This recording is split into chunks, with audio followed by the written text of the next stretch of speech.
This past weekend's storms left parts of Tempe with nearly 4 inches of rain, but Monday's microburst was what really did a number on Tempe, ripping off roofs, uprooting tons of trees, leaving thousands without power, displacing about 130 people. It's unbelievable. KTAR's Colton Krolak is joining us now to talk about what's next. Colton, an emergency declaration for the city seems like a kind of a no-duh moment, right? Yeah, we're expecting Mayor Corey Woods from Tempe to sign an emergency declaration or declare a state of emergency today, which should help kind of expedite some of those cleanup efforts, some of the things the city is doing to help people out from the storm. There's still damaged homes, there's still debris in people's yards, massive cleanup effort. Yeah, what do you do if your roof is in your front yard? Exactly. Yeah, if your roof's not on top of your house. Do you call them and go, hey, pick up? Yeah, pretty much. I mean, they do have a number for people to call if there is debris in your yard. If you do have a damaged home, there's a bunch of resources available on the city's website. I know the Red Cross has an emergency shelter, the Escalante Multi-Generational Center, which is near University Drive and Price Road, for people to go if your roof is off and you need to stay somewhere else. Yeah. And the AZ Humane Society also is offering to take care of folks' pets if they're displaced. And there's all sorts of different resources. 30-day storage from U-Haul is also available. So if you need any of those resources, you can go to tempe.gov/Tempe Storm. And we also have that on our X and Facebook sites, our Arizona Morning News accounts. So that's, by the way, at AZ Morning News. Also, I was just thinking about, my dogs get scared to death, in this kind of weather.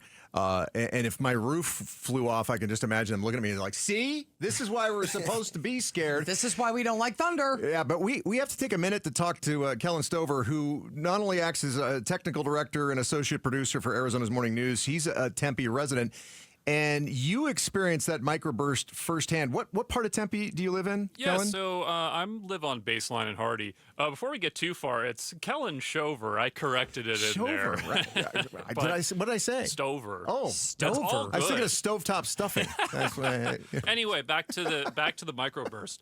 So I live on Baseline and Hardy, Okay. Tempe, South Tempe, and so I saw the storm coming in as it was about to hit, and I saw the rain streaming right off of the bottom of the storm. Gave me some time to clean up a little bit, but as soon as it was very quick. It was gentle at first, but then all of a sudden the rain just unleashed and the winds came with it too, and it was just pounding on the windows, and I had to get back inside because I was immediately drenched just standing out there on my patio. And the second the winds picked up, bunches of trees just fell down. Like I saw one fall right onto our patio. Luckily, we have no apartment damage, but other apartments in our complex are not so lucky. Other houses in the area aren't so lucky either. There were trees that had fallen into the buildings. There are trees that had fallen and broken down walls, and bricks are scattered. And all up along Hardy Drive, there are so many, like mesquite trees and olive trees that are beautiful and lived there. They've been there for a while, and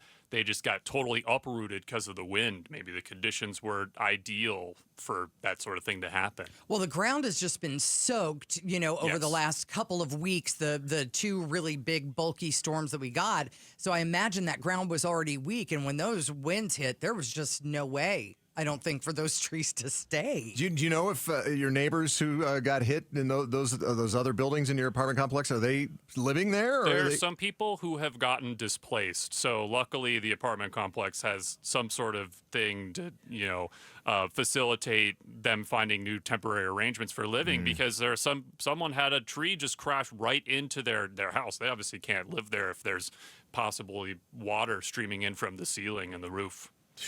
That's just nuts. Yeah. That really is. Well, we're glad you're okay. Yes. And we're That's the important part. we're hoping that everybody ends up being okay in Tempe. At least there was no major injuries that we know of at all, right?